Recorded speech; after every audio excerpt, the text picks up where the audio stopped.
자, 지난번에 이제 우리가 사무엘서의 구조 문제를 이제 공부를 했는데요. 조금 남아있는 부분이 있는 줄로 압니다. 사무엘하 21장부터 24장의 이제 구조를 이해하고 또 이제 그것과 또 사무엘서 전체와 어떻게 연결되어지는가 이제 그렇게 하면 이제 우리가 되겠는데요.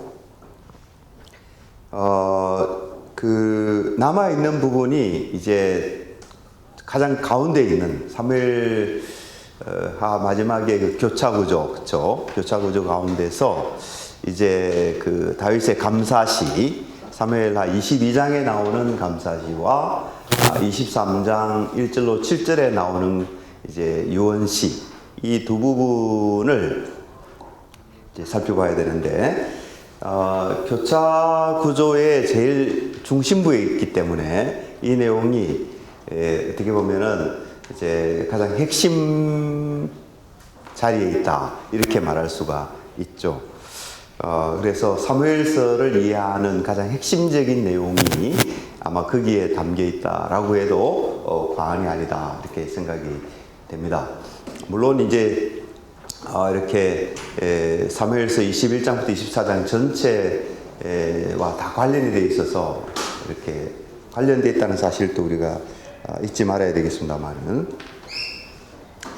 자, 그래서 오늘 그 부분을 조금 이제 살펴보겠는데요. 여러분들 먼저 다윗의 감사시를 보면은 감사시 이제 22장 1절에 보면은 표제어가 나와요. 시편에 보면은 시편에 시작하는 부분 주로 이제 표제어로 이렇게 되어 있잖아요. 여기도 마찬가지입니다. 22장 이 시가 이렇게 시편, 아마 제가 확인을 다시 해봐야 되는데 시편 18편에 그대로 나오는 걸로 알고 있어요. 그렇죠? 여기에 22장 이 시가 시편 18편에 그대로 이제 반복이 되는데, 그 표제어가 아주 흥미로워요. 표제어가 어떻게 되어 있는가 하면, 여호와께서 다윗을 모든 대적의 손과 사울의 손에서 구원하신 그날에 다윗이 이 노래의 말씀으로 여호와께 아뢰어, 이렇게 되어 있어요. 그렇죠? 그러니까 여기 보면은 이중적인 구원이죠, 그렇죠? 이중적인 구원, 모든 대적이 하나 언급되고 있고, 그 다음에 사울의 손에서 구원, 이렇게 되어 있어요, 그렇죠?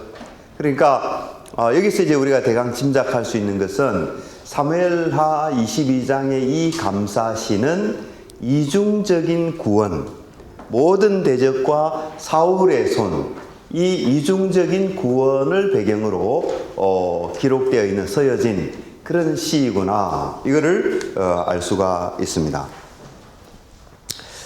자, 근데 이제 실제로 이 사무엘하 22장을 읽어보면요, 그렇게 돼 있어요. 그렇게 돼 있는데, 이게 좀 꽤 긴 시입니다. 그렇죠? 51절까지 되어 있는 그런 굉장히 좀 긴 시인데, 이거를 가만히 읽어보면은, 거기 이제 2절부터 20절까지, 2절부터 20절까지는요, 그 내용상으로 보면은, 그게 물론 이제 사울이라는 이름은 분명하게 언급이 되지 않습니다만은, 그러나 그게 나타난 여러 가지 시어들이라든지 또 이렇게 그 배경, 인포메이션, 이런 것들을 종합해 보면, 이 2절부터 20절까지는 다윗이 사울의 박해를 피해서 도망다니는 상황을 묘사하고 있는 거예요. 그죠? 2절부터 20절까지는 다윗이 사울을 피해서 도망다니는 그런 상황을 배경으로, 거기에서 하나님이 어떻게 다윗을 지켜주시고 보호해주시고 구원해주셨는가, 그것을 노래하고 있는 거예요. 그 다음에 또 이제 30절로 49절에 가면요, 거기에는 전쟁이 언급되고 있습니다. 이방 민족들과 전쟁을 치를 때에 하나님께서 어떻게 다윗과 함께 하시고 힘을 주시고 지혜를 주시고 능력을 주셔서 이 이방 민족들과의 싸움에서 다윗이 승리할 수 있도록 해주셨는가, 그것을 30절부터 49절 사이에 다윗이 노래하고 있어요. 그러니까 이렇게 되는 거죠. 2절부터 20절까지는 사울의 박해 속에서 다윗이 하나님의 보호하심을 받아서 이제 마침내 구원을 얻게 된 것을 노래하고 있고, 그 다음에 30절로 49절에서는 이방 민족들과의 싸움 속에서 다윗이 어떻게 보호를 받고 마침내 승리를 얻어낼 수 있게 되었는가, 그렇죠? 그것을 이제 노래하고 있다는 거예요. 그리고 그 중간에 21절부터 29절까지는 뭐냐면, 이런 승리를 주신 이유가 무엇이냐, 그 이유를 다윗이 하나님의 율법을 떠나지 아니하고 그 율법을 지켰기 때문에 그렇습니다. 그 율법에 따라서 다윗이 의롭게 살려고 노력했습니다. 이제 그런 내용이 들어있는 것이죠. 그렇죠? 예. 그러니까 이제 어떻게 보면은 바세바와의 사건, 또 우리아의 사건, 이것을 보면은 이제 다윗이 정말 의를 행했는가, 이렇게 이제 그렇게 의구심을 품을 수도 있겠습니다만은, 그렇죠, 그죠? 품을 수 있겠습니다만은, 그러나 이제 큰 틀에서 보면, 이제 다윗이 그런 범죄 행위를 하고, 해서는 안 될 짓을 하고, 이렇게 나쁜 일을 했지만, 율법을 따르지 못하는 일을 했지만, 그러나 그럼에도 불구하고 다윗이 거기에서 회복되죠, 그죠? 그 잘못을 회개하고, 뼈저리게 회개하고, 그렇죠? 이렇게 그 자기의 하나님이 의롭다라는 것을 인정하고, 왕이 안 그럴 수도 있잖아요. 완고하게 끝까지 이렇게 그렇게 될 수 있는데, 다윗은 그렇지 않았거든요. 그러니까 그 자신이 범죄라고 하는 것을 인정하고 하나님의 하나님 앞에 이렇게 이런 어떤 태도를 취했다라는 것이죠. 그래서 전체적인 면에서 볼 때 다윗은 하나님을 배반하지 않고, 또 하나님의 말씀에 그 어떤 뭡니까, 하나님의 말씀에 순종한 그런 것으로 전체적으로는 평가될 수 있는 거예요, 그죠? 그런 식으로 우리가 이해하는 것이 옳은 것 같아요. 자, 어쨌든 이제 여기 다윗의 의를 어떻게 이해해야 되느냐, 이게 쉽지는 않는 문제예요, 사실은. 그렇죠? 쉽지는 않는 문제입니다. 이렇게 많은 학자들이 이 부분을 가지고 이제 막 연구를 하고 또 논문을 쓰고 그래요. 그래서 저의 이제 학위 논문에 있어서 부심 역할을 했던 분이 이제 깜펜 대학의 크바클 교수님이라는 분이셨어요. 이제 화란에서는 이 부심을 갖다 세컨 프로모트라고 그러는데요. 이제 그분이 이제 제 논문을 이제 부심으로 지도했는데, 그분의 박사학위 논문 속에 이 시가 포함되어 있습니다. 예. According to my righteousness, 나의 의에 따라, 이런 제목으로 이제 박사학위 논문이 나왔거든요. 그러니까 그분은 이제 시편에 나타나는 의에 대한 주제, 시편에서 말하는 의가 뭐냐, 그거를 이제 연구를 한 논문이었어요. 근데 이제 그만큼 이렇게 학문적인 탐구에 이제 그게 되는 거죠. 그렇죠? 그러니까 여기서 다윗이 자기 의를 이야기하고 있는데, 이 의가 도대체 뭔가, 어떤 차원에서의 의인가, 이걸 이제 공부했는데요. 이 공부할 만한 의미가 있고, 또 이것을 이제 깊이 공부함으로써 많은 신학적인 또 안목과 또 이런 것을 이제 가질 수 있게 되는 것이죠, 그렇죠?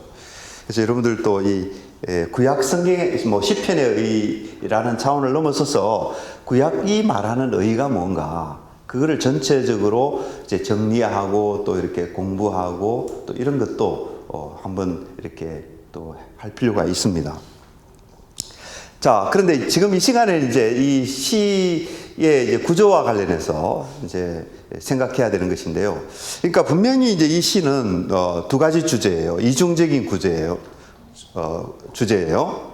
앞에는 사울의 그 핍박으로부터 구원받은 것, 그 다음에 뒤에서는 이방 민족들과의 관계에서 이제 승리한 것, 이것인데요. 자, 여러분들, 이것을 지금 노래로 이것을 다윗은 이제 표현하고 있죠, 그렇죠?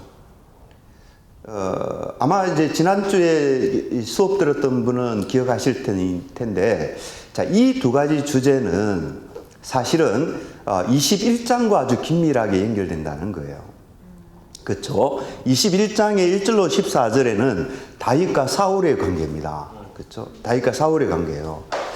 거기에는 물론 다윗이 핍박당하는 내용은 아니죠. 그죠? 사울로부터 핍박당하는 내용은 아니지만, 그러나 어쨌든 사울로 인해서 다윗은 위기의 상황에 빠지게 됩니다. 그렇죠? 사울이 행했던 나쁜 죄로 인해서 지금 이스라엘 땅에 3년이라는 기근이 들었잖아요. 그렇죠? 국가적인 재난을 만나게 된 거예요. 그러니까 다윗으로서는 그 문제를 제대로 해결하지 않으면 다윗 왕권에도 치명적인 타격이 될 수 있는 거죠. 그러니까 이것은 사울의 부정적인 유산이에요. 그죠? 사울이 남긴 은혜롭고 복되고 이런 어떤 유산이 아니고 사울이 남겨놓은 아주 부정적인 나쁜 그런 결과들을 다윗이 처리해야만 하는 그런 힘든 상황에 맞이했다는 것이죠. 그렇죠? 자, 이렇게 보면 여전히 사울은 죽어서까지 다윗에게 굉장히 심각한 부담을 끼치는 인물로 그렇게 볼 수 있는 거예요. 그렇죠? 자, 그런 내용을 사무엘하 21장 1절로 14절이 이야기하고 있다는 것입니다. 사울이 남겨놓은 그런 어떤 정치적인 부담, 또 여러 가지 국가적인 어떤 위험, 이런 것들이 이제 거기 묘사되고 있는데, 그러나 결국 어떻게 돼요? 결국 다윗이 그 문제를 잘 해결하죠. 하나님과의 언약 관계 속에서 언약의 가치를 잘 세우는 방식으로, 그렇죠? 잘 세우는 방식으로 그 문제를 잘 처리해서 결국은 사울의 문제를 깨끗하게 정리하게 되죠. 그죠? 사울의 문제를 깨끗하게 정리하게 됩니다. 그래서 그것은 큰 맥락에서 보면 다윗이 사울의 손에서, 사울의 박해에서 구원받는 그런 주제와 연결되는 거예요. 그렇죠? 연결됩니다. 그렇고요. 그 다음에 21장 15절부터 21절의 내용은 블레셋 군대와의 전쟁이죠. 그렇죠? 특별히 이제 블레셋의 거인 장수들과 다윗이 어떻게 전쟁을 해서 마침내 그들을 물리치고 승리를 이루어낼 수 있었느냐, 그걸 이제 그 부분이 다루고 있다라는 거예요. 그죠? 그거는 이제 큰 틀에서 보면은 이방 민족들과의 관계에서 그 전쟁 속에서 다윗이 어떻게 승리했느냐, 이거거든요. 그렇죠? 그렇지 않습니까? 자, 그 배경으로 22장 다윗의 감사시가 이제 등장을 한다라는 거예요. 그죠? 그리고 그 감사시에 이 표제에 의해 사울의 손에서 구원받는 날, 그 다음에 모든 원수들의 손에서 구원받는 날, 이중적인 구원을 노래하면서 이제 22장이 펼쳐지고 있다라는 것이에요. 그래서 이렇게 보면 이 21장의 내용과 22장의 내용은 별개의 내용이 아닙니다. 그죠? 주제의 차원에서 서로 연결되어 있고, 또 이렇게 어떻게 보면은 21장의 내용이 22장의 배경이 된다. 역사적 이 노래에 대한, 그죠? 이 감사 시에 대한 역사적 배경이 된다. 이렇게 우리가 이해할 수가 있는 것입니다. 근데 이것이 이제 사무엘서의 마지막 부분을 장식하고 있는 거예요. 그러니까 다윗은 일생 동안 경험한 중요한 두 가지 구원의 사건, 그것을 이제 노래하고 있는데, 이 사무엘서 저자의 입장에서는 이제 내러티브의 양식으로 사울의 관계를 설명했잖아요. 그죠?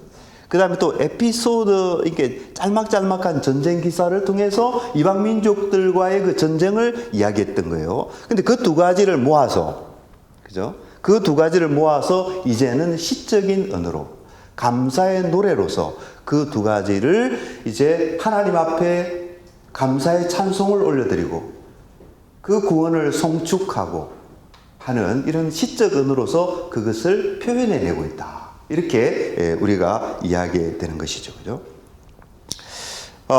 그래서 이제 이렇게 그러니까 이제 이게 이제 사무엘서에 말하자면 결미이죠. 결미. 피날레. 사무엘서의 종결부를 이렇게 시적 언어로서 장엄하게 종결짓고 있다. 이렇게 우리가 이해를 하게 되는 것이죠. 그렇죠? 예.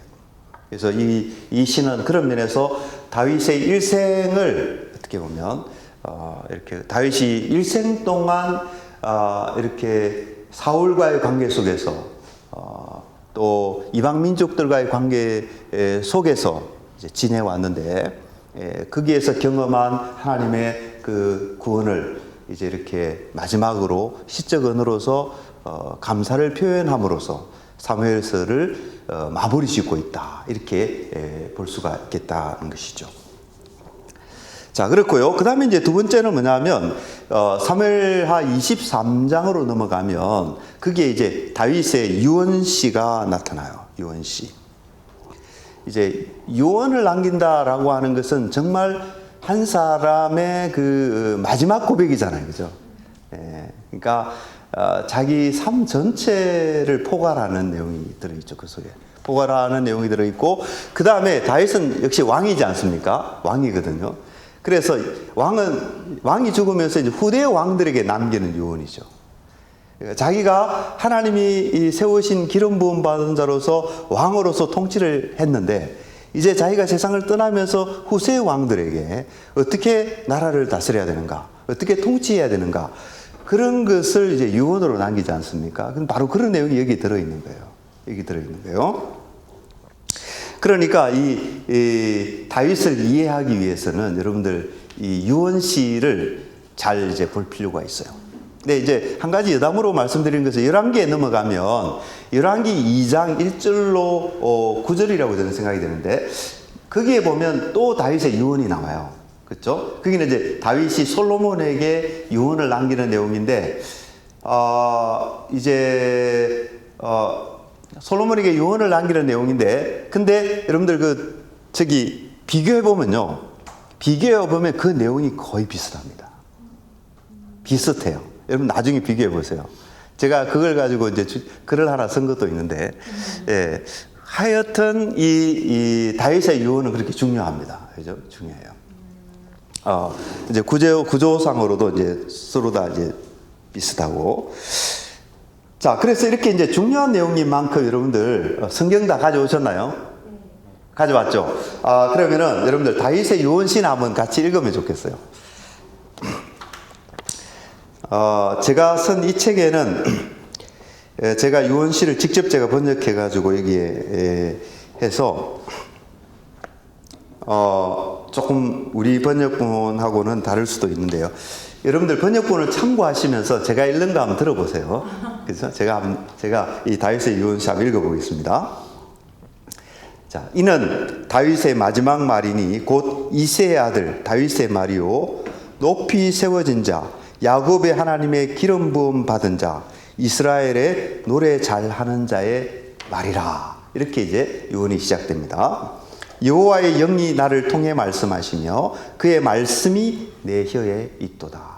그러니까 이 유언은 다윗의 유언인과 동시에 뭐라는 얘기죠?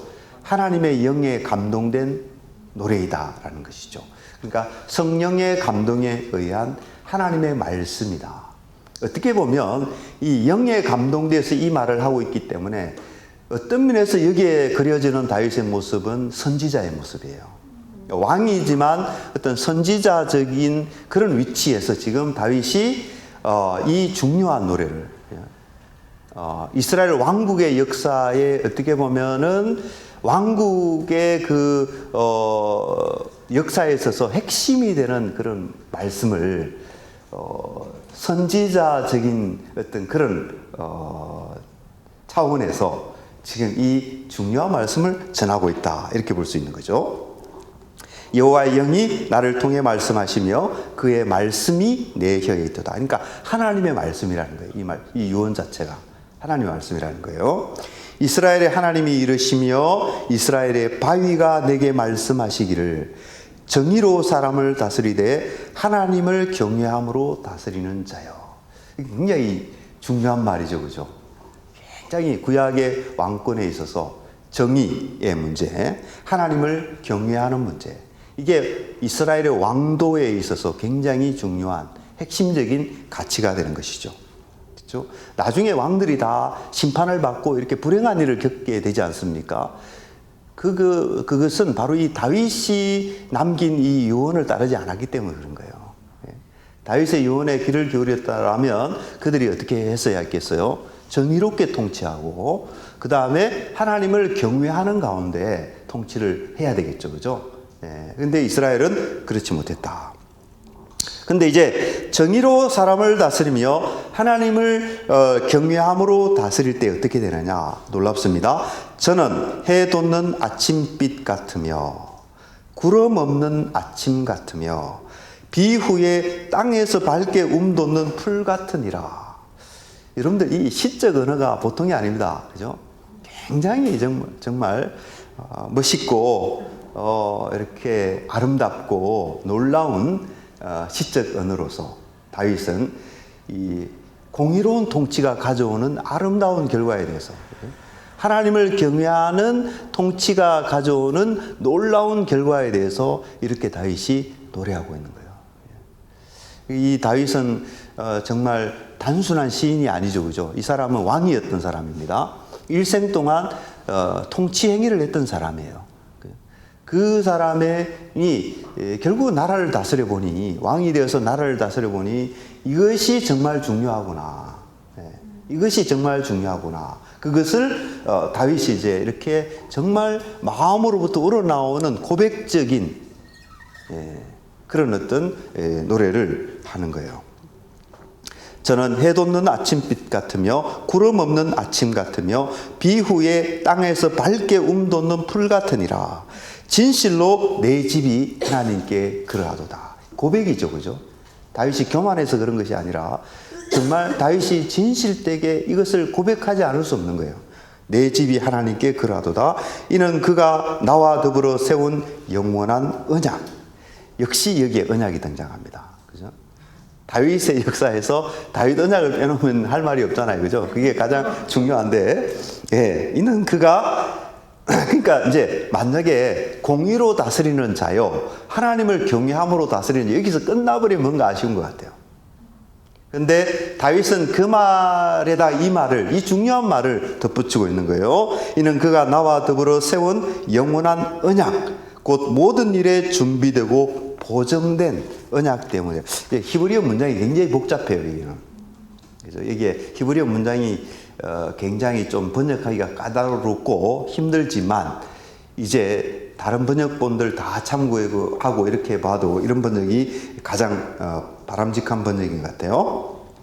그래서 이는 그가 나와 더불어 세운 영원한 언약, 곧 모든 일에 준비되고 보정된 언약 때문이라. 진실로 그가 내 모든 구원과 모든 소망을 번성케 하시리라. 이렇게 되어 있어요. 그러니까 여러분들 여기에 다윗의 그 시의 그 흐름을 알 수가 있죠, 그죠?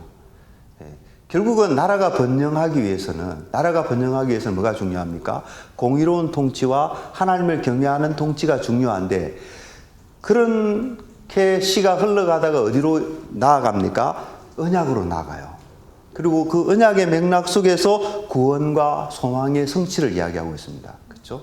그래서 그것은 결국 무슨 이 노래가 지금 무엇을 이야기하고자 하는가 라고 하게 될 때에 결국은 언약이 중요하다라는 것이죠. 모든 구원은 결국 어디서 나오느냐? 소망의 궁극적인 소망은 궁극적으로 어디에 달려 있느냐? 결국은 언약이다라는 거예요. 그러니까 다윗 왕국을 지탱하게 해주고 또 다윗 왕국이 이렇게 이제 모든 그 어려움 속에서 구원받게 되고 하는 이 모든 것은 결국은 다윗과 하나님 사이에 존재하는 그 언약이다. 언약에 기초하는 것이다. 그렇죠? 이런 것을 다윗이 고백하고 있는 거예요. 이것은 우리가 사무엘하 9장부터 20장까지의 역사를 보면 알 수 있는 일입니다. 그렇죠? 다윗은 까딱하면 망할 뻔했잖아요, 그죠? 죄를 지어가지고, 그렇죠? 공의롭게 못했습니다, 다윗도. 언제나 공의로운 통치를 했던 건 아니에요. 언제나 하나님을 경외했던 건 아니죠, 그렇죠? 그렇게 해서 어떻게 됩니까? 다윗 왕국에 그처럼 혼란이 일어나게 된 거죠. 사사 시대의 대안으로서 왕정이 세워졌는데 그 왕정이 삐걱거려 버리니까, 왕이 제대로 안 해버리니까 어떻게 됩니까? 오히려 사사시대보다 더 혼란스러운 상황이 펼쳐져 버렸잖아요. 그렇죠? 다윗 시대에. 그렇게 됐는데, 근데 그것을 이제 다윗이 어떻게 나중에 극복해냅니까? 결국 왕권이 회복되잖아요. 근데 회복된 그 배후에는 뭐가 있습니까? 하나님의 언약적인 사랑이 있었던 거예요. 다윗과 하나님 사이에 그 언약 관계가 있었기 때문에 그것이 배경이 되어서 이제 결국은 그 혼란과 어려움을 다윗이 다 이렇게 극복해내고 다시 왕권을 회복할 수 있게 됐다라는 거죠. 다윗은 이것을 경험했던 사람입니다. 그죠? 경험했던 사람이기 때문에 그는 두 가지를 다 경험했던 거예요. 왕국이 잘 되기 위해서는 공의로운 통치가 중요하고 하나님을 경외하는 통치가 중요하지만, 그러나 우리의 궁극적인 소망과 구원은 어디에 달려 있느냐? 하나님의 언약 때문이다. 그 언약에 기초하는 것이구나. 다윗이 자기가 잘해서 문제를 잘 풀어내서 이렇게 된 것이 아니고, 결국은 하나님의 언약적 사랑 때문에 그렇게 자기가 이렇게 그 자신의 왕권이 회복되고 유지될 수 있었다. 이것을 다윗이 이제 경험적으로 알았던 거예요. 그죠? 그런 배경 속에서 다윗이 이 노래를, 이 유언시를 부르고 있었던 것입니다. 그래서 여러분들, 이것이 이제 다윗의 유언이 된다고 했는데, 여러분들 이제 간단한 내용이에요, 사실은. 그렇죠? 다윗이 남기고 싶었던 말은, 자기 일생을 돌아보면서 하나님 앞에 고백할 수 있었던 내용이 사실 어떻게 보면 굉장히 간단한 내용이죠. 그렇죠? 공의로운 통치와 하나님을 경외하는 통치, 그리고 또 다른 하나는 하나님의 언약인 거예요. 그래서 언약 안에서, 결국은 이제 정리하자면 하나님과의 언약 관계 안에서 왕이 공의롭게 나라를 다스릴 때 그 나라는 복을 받게 된다. 축복을 받게 된다. 그 얘기를 다윗은 이 유언시를 통해서 남기고 있고요. 사무엘서가 가르치는 제왕 신학의 핵심이 그 내용이다. 이렇게. 그러니까 사무엘상 31장, 사무엘하 24장, 그 긴 내용, 많은 내용들이 담겨 있는데 그것을 압축해서 이야기하면요, 그렇게 압축할 수가 있어요. 왕이 하나님을 경외하는 가운데 공의롭게 다스릴 때, 그럴 때 하나님과의 언약 관계 안에서 그 왕권은 빛을 발하게 되고, 또 축복을, 하나님으로부터 놀라운 축복을 받게 된다. 이것이 이제 사무엘서가 압축적으로 가르치고 있는 제왕 신학이다. 이렇게 말할 수가 있는 것이죠. 그래서 여러분들, 저는 이렇게 부릅니다. 이런 내용을 담고 있기 때문에 이 다윗의 유언시는 그야말로 신학적인 정수다, 제왕 신학의 정수다라는 의미에서 theological apex라고 부르고 싶어요.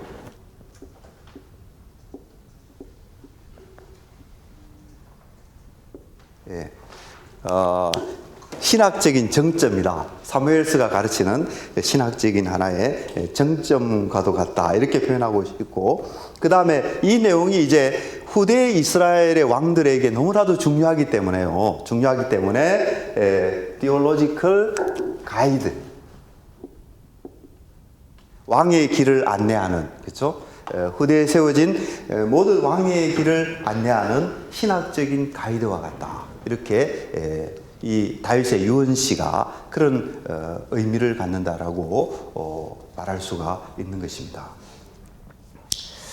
그래서 여러분들 이 다윗의 유언시 좀 이렇게 많이 읽으시고, 그렇죠? 많이 읽으시고, 가능하면 또 암송도 해보시고, 또 히브리어로도 암송도 좀 해보시고, 그럼